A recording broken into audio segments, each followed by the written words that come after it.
আজকের গল্প অতসী মামি। আমরা তখন থাকতাম স্বরূপনগর গ্রামে, বাবা মা আর আমি। আমাদের পাশেই থাকতো অতসী মামি।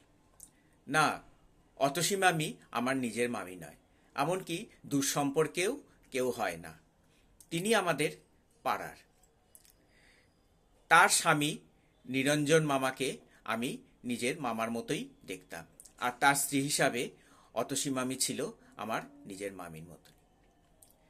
আমার মায়ের সাথে অতসী মামির খুব ভাব ছিল। অতসী মামি আমার মাকে ঠাকুরজি বলে ডাকতো, আর আমার মা অতসী মামিকে বৌদি বলে ডাকতো। অতসী মামির একটি ছেলে ছিল, তার নাম গোপাল। তার সাথে আমার খুব ভাব ছিল। আমরা একসাথে খেলাধুলা করতাম, একই স্কুলে একই ক্লাসে পড়াশোনা করতাম। অতসী মামি ছিল খুবই ভালো স্বভাবের একজন মহিলা। তিনি আমাকে খুব ভালোবাসতেন। হঠাৎ একদিন আমরা স্নান করতে গেছিলাম পুকুরে। সেখানে আমি এবং গোপাল সাঁতার কাটছিলাম। হঠাৎ করে দেখলাম গোপাল ডুবে যাচ্ছে। আমি চিৎকার করে সবাইকে ডাকলাম। সবাই আসলো।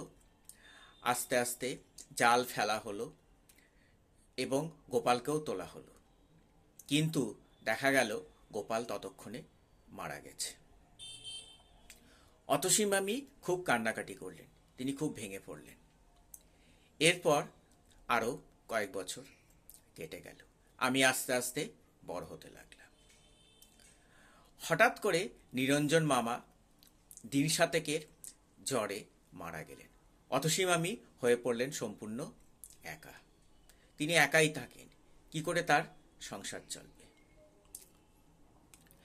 একদিন সকালবেলায় দেখা গেল অতসী মামির ঘরে তালা দেওয়া। অতসী মামি গ্রাম ছেড়ে চলে গেছে। তারপর আর কেউই অতসী মামির খোঁজ পায়নি। দেখতে দেখতে আমি বড় হয়েছি, পড়াশোনা শেষ হয়েছে, বাবা মা মারা গেছে। আমি কলকাতায় একটা চাকরি পেয়ে চলে এসেছি। তখন অবধি আমি বিয়ে করিনি। আমি যে অফিসে চাকরি করতাম, আমার একজন কলিগ রতন, সে একদিন তার মেসে আমাকে নিমন্ত্রণ করল। সে কলকাতার একটি মেসে থাকতো। আমি গেলাম তার মেসে আমন্ত্রণ রক্ষা করতে। আমি সিঁড়ি দিয়ে উঠছি, হঠাৎ একজন বয়স্কা ভদ্রমহিলার সাথে দেখা। আমি ভদ্রমহিলার মুখের দিকে তাকিয়ে থাকলাম। চিনতে পারলাম, হ্যাঁ, এই সেই অতসী মামি। এতদিন পর আবার অতসী মামিকে দেখতে পাবো আমি ভাবতেও পারিনি। আমি বললাম, অতসী মামি তুমি? অতসী মামি অবাক হয়ে কিছুক্ষণ আমার মুখের দিকে তাকিয়ে থাকলো। তারপরে বলল, বাবা, তোমাকে তো চিনতে পারছি না। আমি বললাম, আমি শুভ্র। তোমার সেই স্বরূপনগর গ্রামের কথা মনে নেই? আমি শুভ্র। অতসী মামি বলল, তুমি অনেক বড় হয়ে গেছো, তাই চিনতে পারিনি। আমি বললাম, অতসী মামি, তুমি গ্রাম ছেড়ে চলে আসলে কেন? বললো, গ্রামে থাকলে কি খেতাম, তাই একদিন এই শহরে চলে আসি।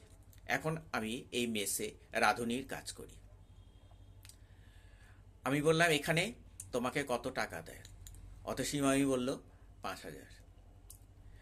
বলল, 5,000 টাকা আমার কোনো মতে চলে যায়, এখানেই খাওয়া দাওয়া হয়, আর বাকি টাকা দিই আমার হাত খরচা, এবং কিছু টাকা আমি জমাচ্ছি, কেন সেটাও তো ভবিষ্যতে কাজে লাগবে।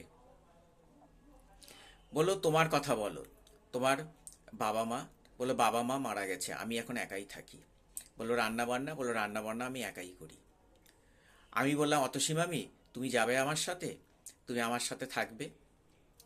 অতসী মামি বলল, তুমি নিয়ে যেতে চাইলে আমি নিশ্চয়ই যাব। এরপর আমি মেসের মালিকের সাথে কথা বলি। মেসের মালিক রাজি হয়। আমি অতসী মামিকে আমার বাড়িতে নিয়ে আসি। তারপর থেকে অতসী মামি আমার কাছেই রয়ে গেল।